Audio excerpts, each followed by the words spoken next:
Nous sommes dans le jardin botanique tropical du quartier de Belém à Lisbonne. Il abrite des espèces venues du monde entier, connues et répertoriées par les grands explorateurs portugais. C'est de ce cadre exotique que nous partons pour l'autre bout de la planète, en Australie, sur la Grande Barrière de Corail. Considérée comme la 8e merveille du monde par certains, elle est aujourd'hui en danger.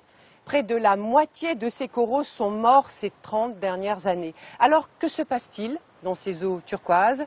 Réponse avec cette plongée dans un patrimoine mondial en sursis.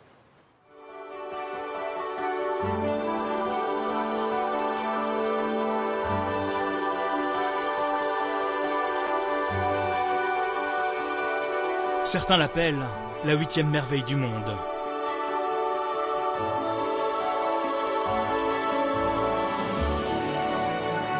« 2800 km de récifs au large de cette lointaine Australie, à 24 heures de vol de la France. Un site classé au patrimoine mondial de l'humanité. La Grande Barrière de Corail, l'une des splendeurs de notre planète. Mais pour combien de temps encore? Ce matin-là, au milieu de petites îles désertes. Une amoureuse des mers, Katia Nicolet. Aussi loin qu'elle s'en souvienne, elle a toujours voulu parcourir les océans. Cette Suissesse de 27 ans est aujourd'hui chercheuse, une spécialiste des coraux, en mission spéciale pour 3 mois. Vous vivez un peu une aventure de scientifique aventurière tout de même ici? Ouais, sur le terrain, ouais. C'est la partie fun du boulot. On passe le temps au soleil et dans l'eau. Après, c'est beaucoup de temps dans le bureau aussi, hein. Faut pas croire.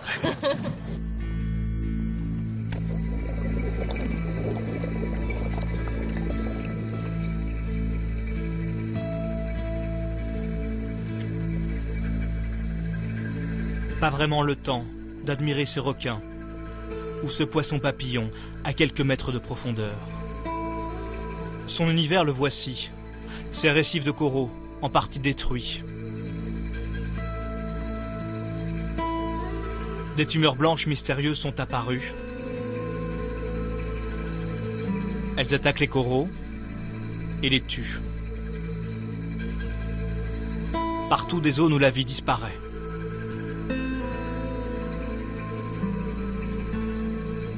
Alors pour comprendre, Katia fait des prélèvements.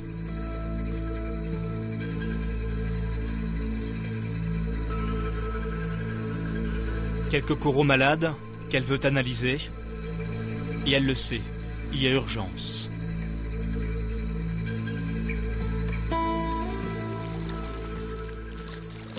Vous pouvez voir ici, c'est le bout en haut, c'est le corail qui est sain. En bas, on voit le squelette. Et entre les deux, il y a une bande noire. Et cette bande noire, c'est la maladie. Qu'est-ce que ça vous fait de voir tous ces coraux malades et morts? Alors c'est pour ça que je suis ici, c'est pour essayer de comprendre et puis essayer de faire quelque chose pour sauver ce qui reste à sauver.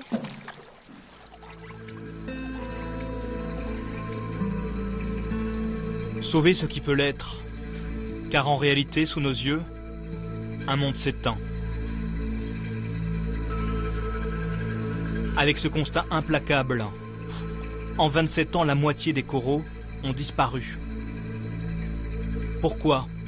Quel rôle joue l'homme? Avec quelles conséquences? Plongé au cœur d'un patrimoine mondial en sursis.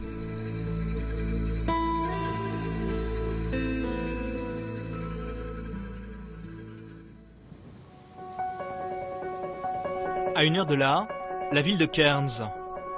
Point de départ des croisières sur la Grande Barrière pour des milliers de touristes venus du monde entier. Sur le bateau, il s'appelle Passion of Paradise. Donc on a toute une journée avec ce bateau-là en pleine mer jusqu'à la Grande Barrière de Corail. On passe une journée excellente. Eux arrivent de Montélimar, Tourcoing, Reims ou encore La Rochelle. La Grande Barrière, pour vous, c'est un vieux rêve, c'est quoi? C'est surtout le rêve de ma mère, mais je suis très contente d'être là. Maman? Oui. Ah bah elle est là, le petit Pibous, il est là. C'est un vieux rêve, la Grande Barrière de Corail? C'était un rêve d'enfant. Lorsque j'ai appris qu'il y avait un continent qui s'appelait l'Australie, j'ai eu envie, je dis un jour je vais rêver. Et ce jour-là est arrivé. 2 semaines que ces touristes français sillonnent l'Australie en voyage organisé. Et pour leur dernier jour de vacances, ce sera la Grande Barrière de Corail. Vous avez des bords, mais ça c'est des bords pour tenir, pas mis à soi dessus. Que si je mets à soi dessus, qu'est-ce que ça peut arriver?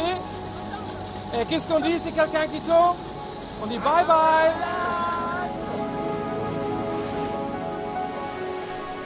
6 000 €, les 15 jours de voyage, tout compris. Le prix d'un vieux rêve pour Pascal Lehir, agent EDF à Montélimar. Beaucoup de monde c'est cher, mais chacun a ses objectifs de vie. Moi c'était de venir là, j'ai économisé pendant 5 ans. 5 ans d'économie pour s'offrir ces lagons du bout du monde et leur spectacle sous-marin.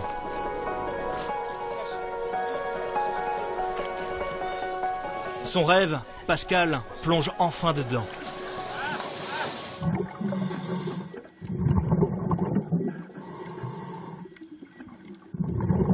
À quelques mètres du rivage, il découvre l'un des plus fascinants et riches écosystèmes de notre planète.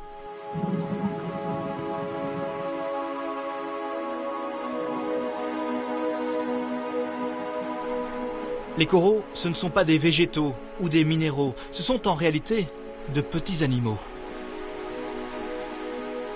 Ils sont mangés par certains poissons, eux-mêmes mangés par d'autres espèces animales. La Grande Barrière forme le plus grand organisme vivant du monde. 400 espèces de coraux, 1500 spécimens de poissons, 4000 variétés de mollusques. Il y avait des gros poissons au fond et sous les rochers. Je descendais, je me calais en dessous du rocher là et je les regardais et il y avait des trucs très sympas. Mais Pascal en veut plus. Pour ça, il faut aller plus loin, plus profond et s'équiper pour la plongée en bouteille. Ça va?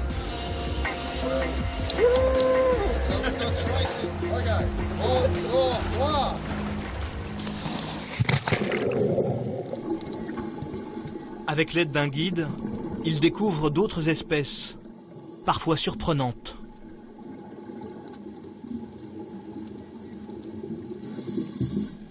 À première vue, ce récif correspond à l'image qu'il se faisait de la Grande Barrière. Mais en faisant le tour, voici ce qu'il découvre.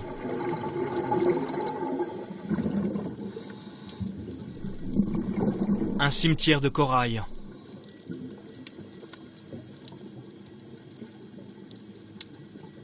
Plus de couleurs, plus de poissons, plus de vie. Le spectacle est le même aux alentours.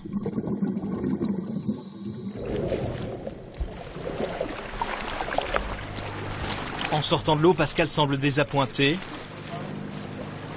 Son vieux rêve s'est transformé en déception.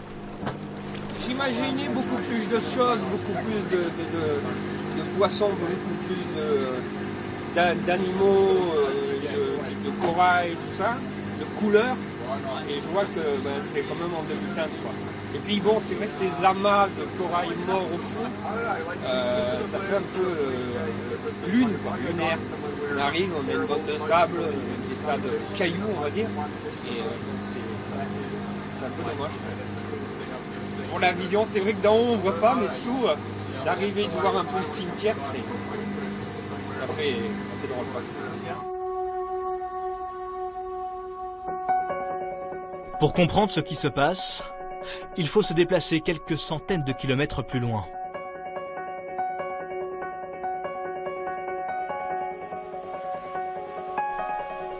Sur cette petite île de rêve, Magnetic Island, 2000 habitants seulement. Au cœur de la végétation tropicale, nous arrivons dans cette maison typique de l'État du Queensland. Nous avons rendez-vous avec Katharina Fabricius, une scientifique allemande mondialement reconnue spécialiste du corail. Ravie de vous rencontrer. Donc c'est chez vous ici? Oui, entrez. C'est loin de votre laboratoire? Oui, mais ça vaut le coup. Nous vivons sur cette petite île qui compte seulement quelques milliers d'habitants. C'est un privilège. C'est toujours ouvert. Nous n'avons pas besoin de fermer nos portes car le climat est si agréable. Donc vous pouvez toujours être dehors. Vous dormez dehors? Pourquoi? Parce que c'est sympa. On aime les oiseaux, la nuit les animaux jouent, il y a les opossums et les wallabies. Beaucoup de vie sauvage. L'an dernier, une de ses études scientifiques a fait l'effet d'une bombe. Avec 3 collègues, elle a démontré que la moitié des coraux de la Grande Barrière étaient morts. En compilant des dizaines d'études sur des récifs différents, Katharina n'a pu que constater l'étendue des dégâts. L'activité humaine en est bien souvent la cause. Vous pouvez perdre en très peu de temps des colonies entières de corail à cause de ce type de maladie. Elles sont probablement causées par le stress des températures et par les engrais et fertilisants. Ici, il y a une grande quantité d'algues. Comme toutes les autres plantes, elles poussent mieux et plus vite grâce à ces fertilisants. Et d'où viennent ces fertilisants?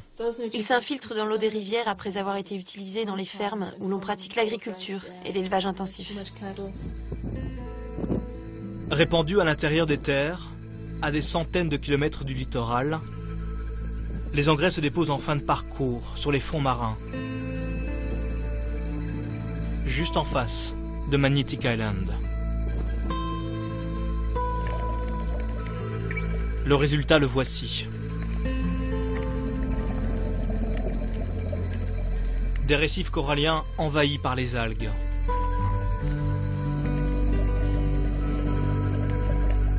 Les coraux se retrouvent asphyxiés et dépérissent.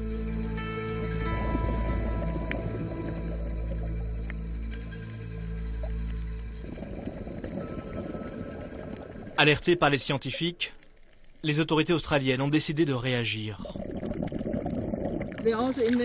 Elles investissent 200 millions de dollars pour aider les fermiers à changer leurs habitudes et utiliser moins de fertilisants. Et c'est une mesure qui commence à porter ses fruits. Ça n'a commencé qu'il y a 3 ans environ. Et nous espérons que ça va se poursuivre pour que les fermiers respectent mieux l'écologie. Mais la pollution des eaux reste pourtant l'une des principales menaces. À 40 km seulement de la Grande Barrière, Gladstone, un port industriel en plein développement. Sur l'un des quais, nous retrouvons des touristes d'un jour. Eux sont australiens. Accueillis par Kieran Moran, le chargé de communication du port. Aujourd'hui, il organise pour la population locale une croisière qui s'annonce moins glamour que celle de nos touristes français. L'attraction, ces futures installations, des terminaux gaziers qui font polémique. Juste à côté du bateau, un peu plus loin, c'est là que nous avons notre site pour le terminal de gaz naturel liquéfié, là où il y aura le 4e réservoir. Le vacarme est permanent. L'investissement colossal, 50 milliards d'euros. L'île est pourtant dans le périmètre de la Grande Barrière. Ce lieu était donc classé patrimoine mondial de l'humanité, en théorie intouchable. Les habitants voient le paysage se transformer. Les autorités veulent les rassurer. Quel genre d'informations vous avez? Qu'est-ce que vous avez reçu? Ça parle des futurs développements. Et c'est ça qui m'inquiète le plus. Dans le guide, on promet une décennie de croissance, de prospérité, tout en respectant l'environnement de la Grande Barrière située à 40 km. Ce qui se passe ici pourrait être une menace pour la Grande Barrière? Ah, c'est possible. Nous voulons être certains que toutes les procédures sont mises en place, que tout est OK et qu'il n'y aura pas d'impact sur la Grande Barrière. Une opération de relations publiques qui se répète chaque mois afin de gagner la confiance et le soutien de la population. Que pensez-vous du fait qu'ils disent que tout va bien? Vous les croyez? Comment vous le sentez, vous? C'est une question intéressante. Moi, je m'en fais pas spécialement, mais beaucoup de gens pensent que ça décime les poissons, les crabes et toutes ces choses-là. En tout cas, c'est ce que disent les pêcheurs.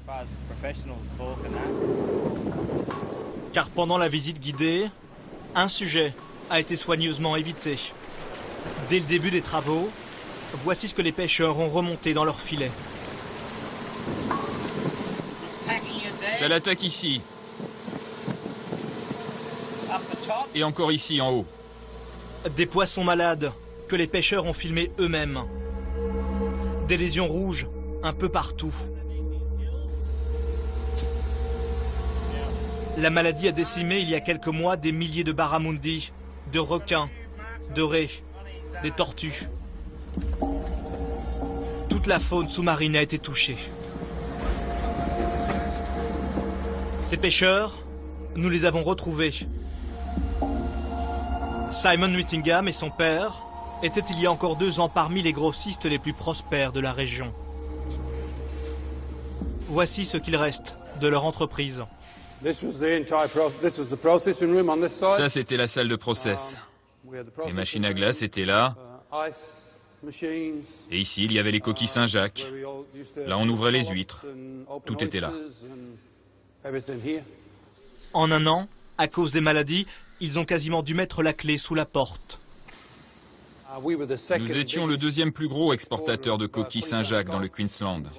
Ouais, en 2009-2010. Donc nous avons perdu tout ça. Et tous les employés qui travaillaient pour nous ont perdu leur boulot. Et j'ai le plaisir de devoir leur dire bonjour.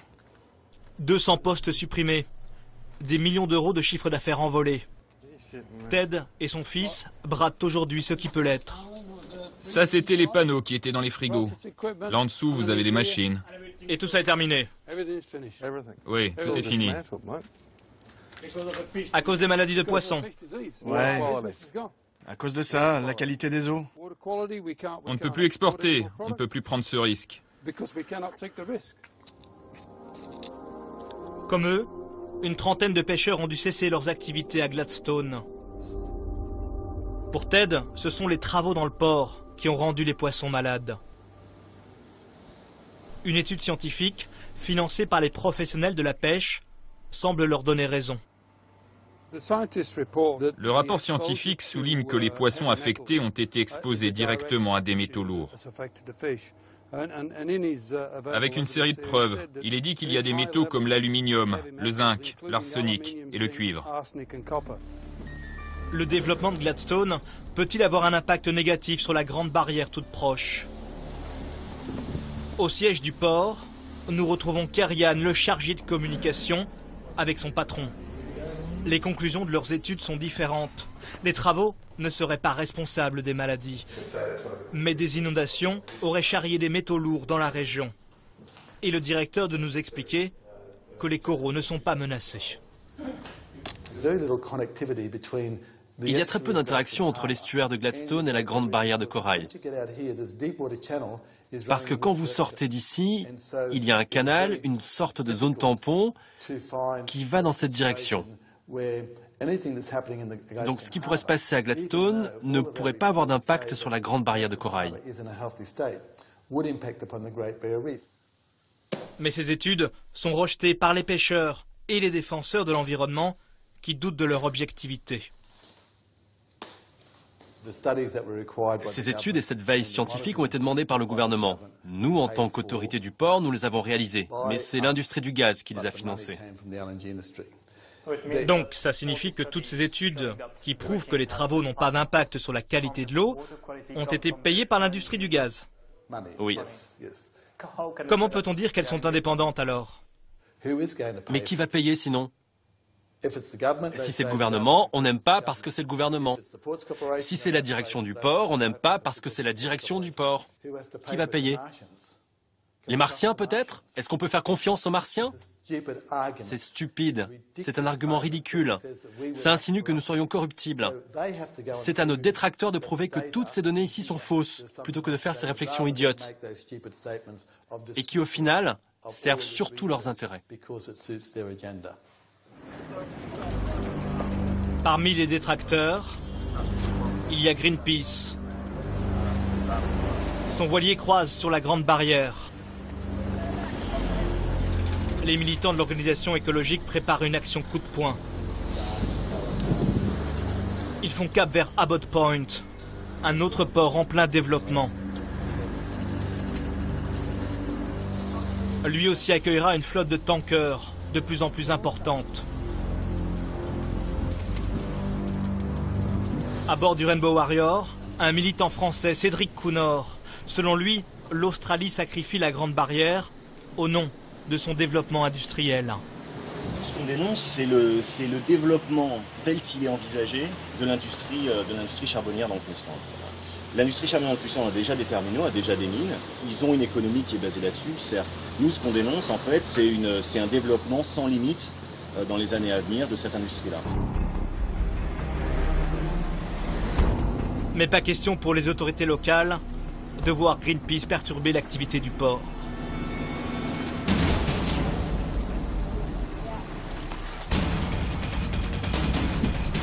Au bout du fil, les gardes-côtes. Hey, capitaine, j'ai un message pour vous. Vous avez l'obligation de quitter Abbott Point. 250 000 $ d'amende s'il refuse de quitter la zone. Pour Cédric, c'est une demi-surprise. Qu'est-ce qui se passe alors, Cédric? C'est Greenpeace qui arrive dans une ère où on n'est pas les bienvenus, donc effectivement on s'attend bien à ce qu'on nous demande de dégager. Donc c'est ce qui s'est passé. Donc vous allez faire quoi? Ben on va voir, on va réfléchir, on va mettre tous nos petits esprits bien ensemble et on va voir ce qu'on va faire. Et quelques jours plus tard, Greenpeace passe à l'offensive. Leur cible, ce cargo rempli de charbon.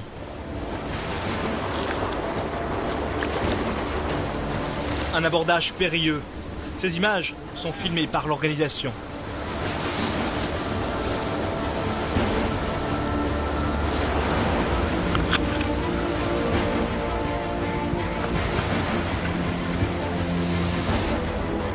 Des images de propagande pour tenter de sensibiliser l'opinion publique.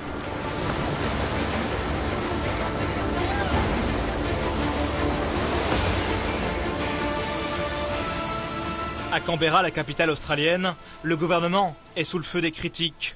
Celles des écologistes, mais aussi celles de l'UNESCO. Tous demandent à l'Australie de freiner drastiquement son développement sur la côte. Et voici Tony Burke. Jusqu'à récemment, il était ministre de l'Environnement, chargé d'arbitrer les 43 projets industriels envisagés juste en face de la Grande Barrière de Corail.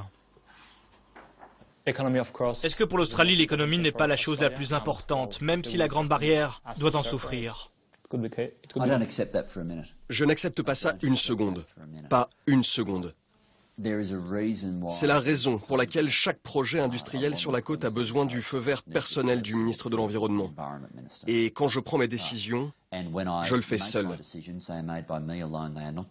Quand je fais mes choix, je suis tout seul. Ce ne sont pas des décisions prises en commun où d'autres intérêts économiques auraient leur mot à dire. Il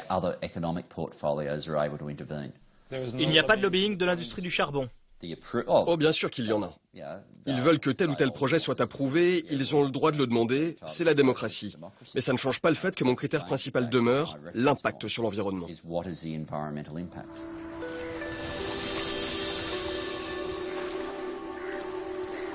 À des centaines de kilomètres de la capitale, Lizard Island, une île posée sur la Grande Barrière, elle aussi classée au patrimoine mondial de l'humanité.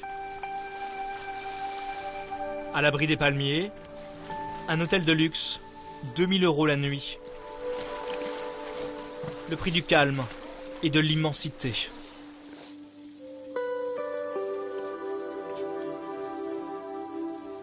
À l'autre bout de l'île, une station scientifique.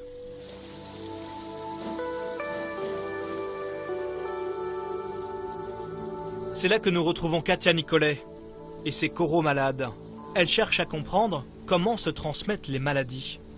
Son hypothèse, les poissons seraient les vecteurs des virus. Les poissons corallivores, donc ils se nourrissent de corail, ils vont pouvoir se nourrir autant du corail malade que du corail sain. J'espère qu'ils vont pouvoir passer la maladie et transmettre la maladie du corail malade au corail sain. Ces recherches ne font que commencer. À ses côtés, une autre scientifique, Vanessa Mesmer, une Française de 35 ans. Donc toi, tu vas essayer de partager les poissons des coraux, etc. Ouais, les poissons entre eux aussi. Elle aussi est une amoureuse des océans.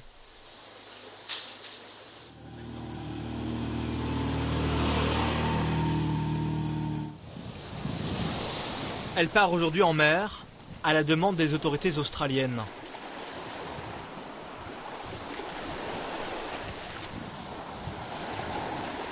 Avec une question simple. Si les coraux continuent de mourir, quelles seront les conséquences sur les populations de poissons ?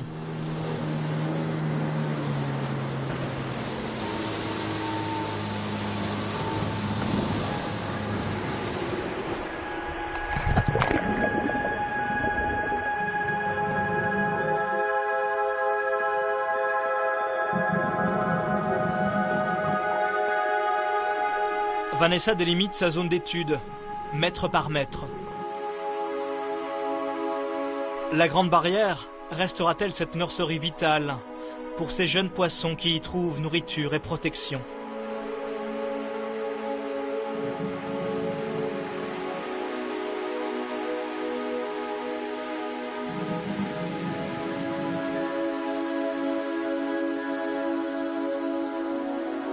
Certaines espèces pourraient-elles purement et simplement disparaître ?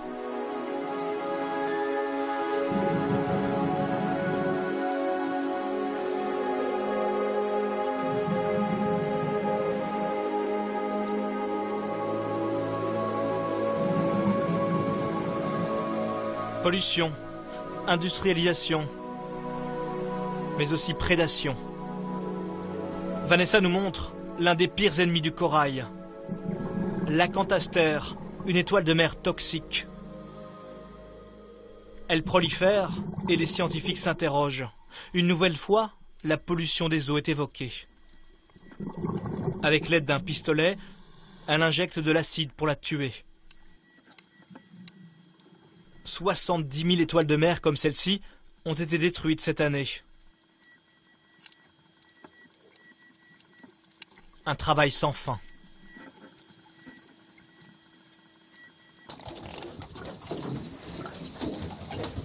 Voici la fameuse étoile de mer qui mange des corails vivants.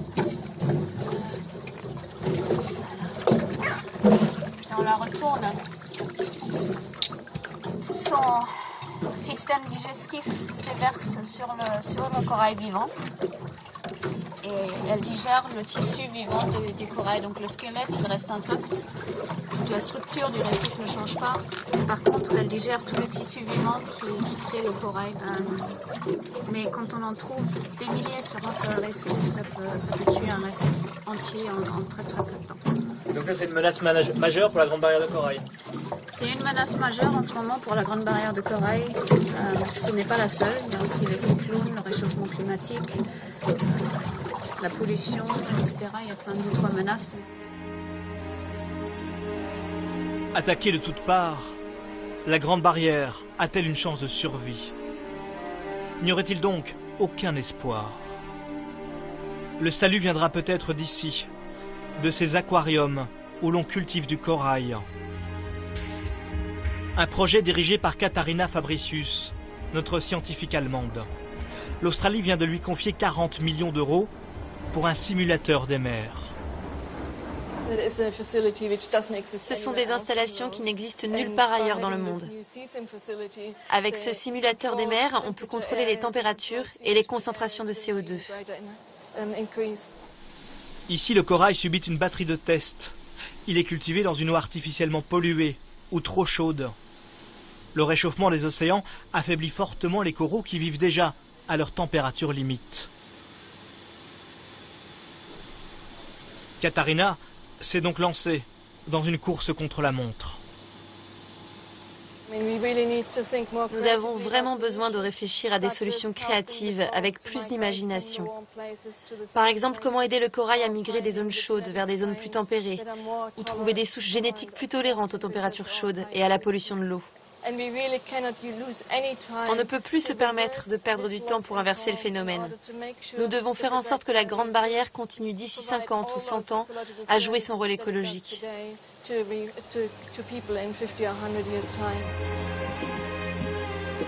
Ce que la nature a mis des millions d'années à construire, l'homme le détruit à toute vitesse, jouant peut-être avec un autre avenir, le sien.